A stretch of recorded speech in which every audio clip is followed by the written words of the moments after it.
ఇప్పుడు no cost cough syrup తో 60 రూపాయల విలువ గల ఇన్హేలర్ పూర్తిగా ఉచితం. దెబ్బకి దగ్గు జలుబు మాయం.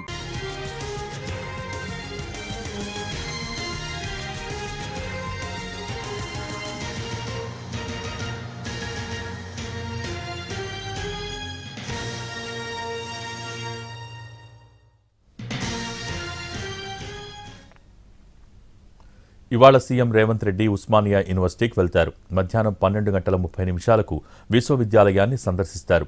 సీఎం హోదాలో రెండోసారి ఓయూకు వెళ్తున్నారు రేవంత్ రెడ్డి. ఇప్పటికే ఆగస్టులో ఓసారి ఓయూకు వెళ్లారు. అప్పుడే డిసెంబర్లో మళ్లీ వస్తారని చెప్పారు. ఉస్మానియా యూనివర్సిటీ అభివృద్ధి కోసం 1000 కోట్ల నిధులు విడుదల చేసింది ప్రభుత్వం.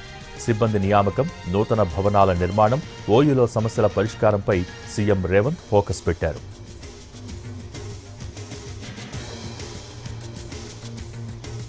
ఓయూలో పలువురు విద్యార్థి సంఘాల నేతలను అరెస్ట్ చేశారు పోలీసులు. సీఎం రేవంత్ వస్తుండటంతో పోలీసులు ముందస్తు చర్యలు చేపట్టారు.